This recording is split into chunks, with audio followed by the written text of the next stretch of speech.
These days, a trending topic has been the minimum driving age.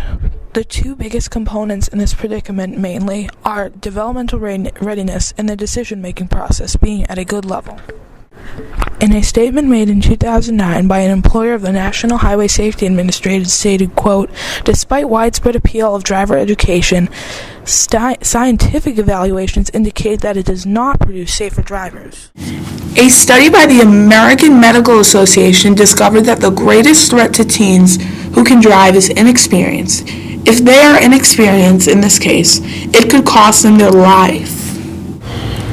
According to a study at the Children's Hospital of Philadelphia and State Farm, car crashes are the #1 cause of teen deaths in the U.S. After that startling fact, what do teens think of this issue? I think that the minimum driving range is fine just the way it is. As a teen, I want to drive as soon as I possibly can. So there's no reason that the teen driving range should be raised.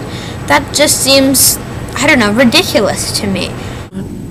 I personally think that the driving age should be raised or at least kept the way it is, not lowered, because, cars are big, dangerous machines that go really fast. I don't want to trust someone whose mind is still developing to be able to use that sort of thing safely. You may think that I'm a kid, I think I could handle it fine, but maybe you could, but a lot of people couldn't, and we can't really take that risk. I sat down with new driver Ryan and his parents, Jay and Joni, about this problem. I do not believe that the minimum driving age should be changed because I feel as though when you reach the age of 16 and a half. Do I think the minimum driving age should be raised? I do actually, because I don't think 16. I think 16 is too young. I think the minimum driving age for kids right now is fair. I think it's okay. I don't think it should be raised. I think some of the pros of keeping the drivers the same are it teaches a level of responsibility at a younger age. So like 16 and a half, you already have that responsibility. I think as you get older, most people become a little more mature.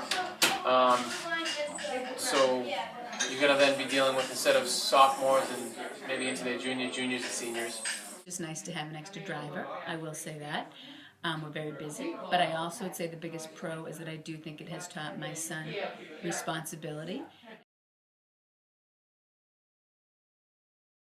It's going to lead to more accidents. There are going to be some more accidents and stuff like that. There's going to be unsafe driving, but people are going to be taught not to do that right now. And they're going to be told, hey. I think the downside would be, parents are going to have to be driving kids around more. I think the biggest con of keeping the driving age, the age that it's at, is obviously that, you wonder if a kid's mental capacity is strong enough to make good decisions and quick reflexes and whatnot. David Teeter of the National Highway Safety Council has some scary information about this problem. About 25% of all crashes somehow involve cell phone use. That is scary. I mean, if you think about it, the #1 killer of teens, car crashes, the #1 cause of unintentional deaths in this country, and maybe as many as 25% of those involve cell phone use. This information right here is scary about distracted driving. 1.6 crashes involved texting, email, or talking on the phones in 2008. 22% of all crashes and near crashes involved distraction. 16% of fatal crashes involve distraction. The NHTSA estimates 11% of drivers are using cell phones at any time. This information is scary, scary, scary. Brandon Nixon is the CEO of DriveCam, a solution that captures bad driving at first hand.